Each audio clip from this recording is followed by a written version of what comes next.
Hi Mark, my name is Riley. My student number is S0441010. The speech title is This App Knows How You Feel from a book From the Look on Your Face by Rana Kaliouby. I'm a freshman in NCUE. Our emotions influence every aspect of our lives, from our health and how we learn, to how we do business and make decisions, big ones and small. Our emotions also influence how we connect with one another. We've evolved to live in a world like this, but instead, we're living more and more of our lives like this. This is a text message from my daughter last night. In a world that's devoid of emotion. So I'm on a mission to change that. I want to bring emotions back into our digital experiences. I started on this path 15 years ago. I was a computer scientist in Egypt, and I had just gotten accepted to a PhD program at Cambridge University. So I did something quite unusual for a young newlywed Muslim Egyptian wife, with the support of my husband, who had to stay in Egypt. I packed my bags and I moved to England. At Cambridge, thousands of miles away from home, I realized I was spending more hours with my laptop than I did with any other human. Yet despite this intimacy, my laptop had absolutely no idea how I was feeling. It had no idea if I was happy, having a bad day, or stressed, confused, and so that got frustrating. Even worse, as I communicated online with my family back home, I felt like all my emotions disappeared in cyberspace. I was homesick, I was lonely, and on some days I was actually crying, but all I had to communicate these emotions was this: laughter. Today's technology has lots of IQ, but no EQ, lots of cognitive intelligence, but no emotional intelligence. So that got me thinking. What if our technology could sense our emotions? What if our devices could sense how we felt and reacted accordingly, just the way an emotionally intelligent friend would? Those questions that me and my team to create technologies that can read and respond to our emotions. And our starting point was a human face. So our human face happens to be one of the most powerful channels that we all use to communicate social and emotional states. Everything from enjoyment, surprise, empathy, and curiosity.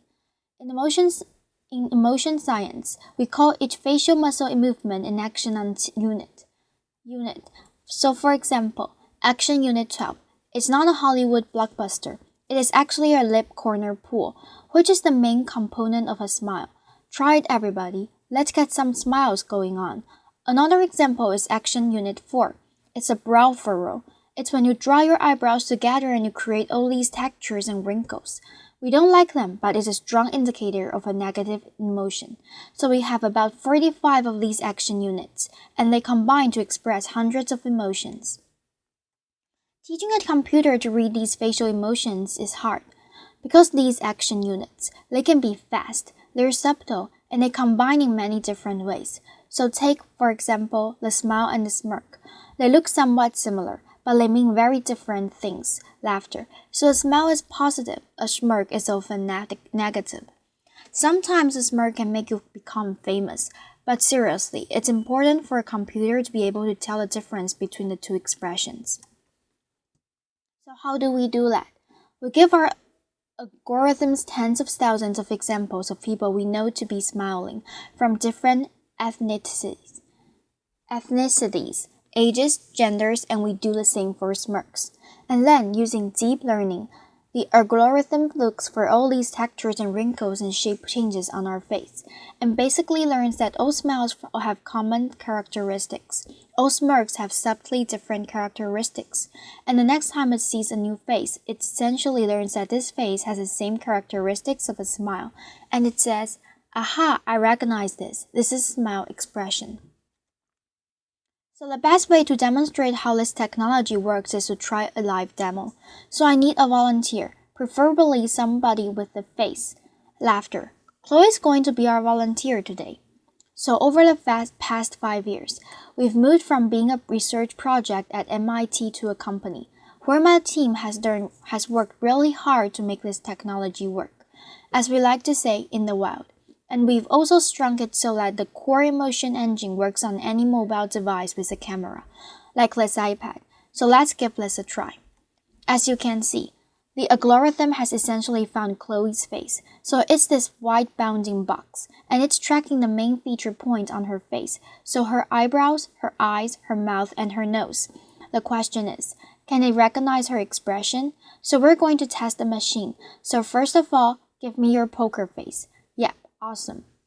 Laughter. And then as she smiles, this is a genuine smile. It's great. So you can see the green bar go up as she smiles. Now that was a big smile. Can you try a subtle smile to see if the computer can recognize? It doesn't recognize subtle smiles as well. We've worked really hard to make that happen.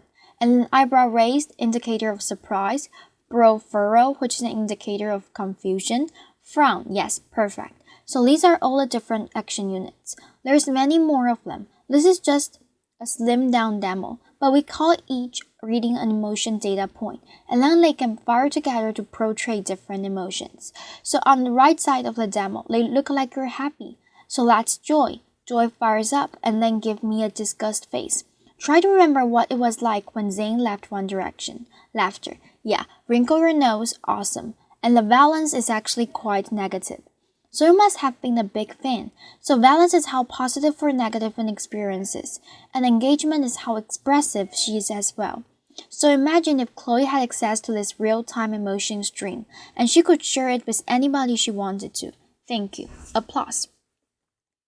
So far, we have amassed 12 billion of these emotion data points. It's the largest emotion database in the world. We've collected from 2.9 million face videos, people who have agreed to share their emotions with us, and from 75 countries around the world. It's growing every day. It blows my mind away that we can now quantify something as personal as our emotions, and we can do it at this scale. So what have we learned to data? Gender. Our data confirms something that you might suspect. Women are more expressive than men. Not only do they smile more, their smiles last longer. And we can now really quantify what it is that men and women respond to differently. Let's do culture. So in the United States, women are 40% more expressive than men. But curiously, we don't see any difference in the UK between men and women. Laughter. Age. People who are 50 years and older are 25% more emotive than younger people. Women in their 20s smile a lot more than men in the same age. Perhaps a necessity for dating. But perhaps what surprised us the most about this data is that we happen to be expressive all the time, even when we are sitting in front of our devices alone. And it's not just when we're watching cat videos on Facebook. We're expressive when we're emailing, texting, shopping online, or even doing our taxes. Where is this data used today? In understanding how we engage this media, so understanding virality and voting behavior, and also empowering or emotion-enabling technology. And I want to share some examples that are especially close to my heart. Emotion-enabled wearable glasses can help individuals who are visually impaired read the faces of others, and it can help individuals on the autism spectrum interpret emotion. Impaired read the faces of others, and it can help individuals on the autism spectrum interpret emotion. Something that they really struggle with. In education, imagine if your learning app senses that you're confused and slow down, or that you're bored so it's sped up, just like a great teacher would in a classroom. What if your wristwatch tracked your mood, or your car senses that you're tired, or perhaps your fridge knows that you're stressed, so it auto-locks to prevent you from binge eating? Laughter. I would like that. Yeah, what if, when I was in Cambridge, I had access to my real-time emotion stream, and I could share that with my family back home in a very natural way, just like I would if we were all in the same room together. I think 5 years down the line, all our devices are going to have an emotion chip, and we won't remember what it was like when we wouldn't just frown at our device and our device would say, you didn't like that, did you?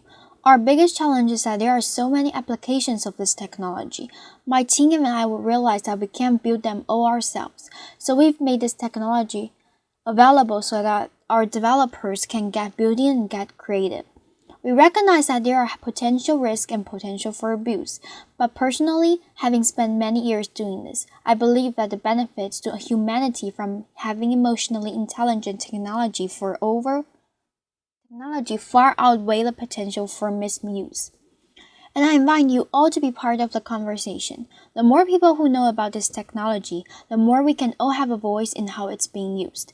So as more and more of our lives become digital, we are fighting a losing battle trying to curb our usage of devices in order to reclaim our emotions.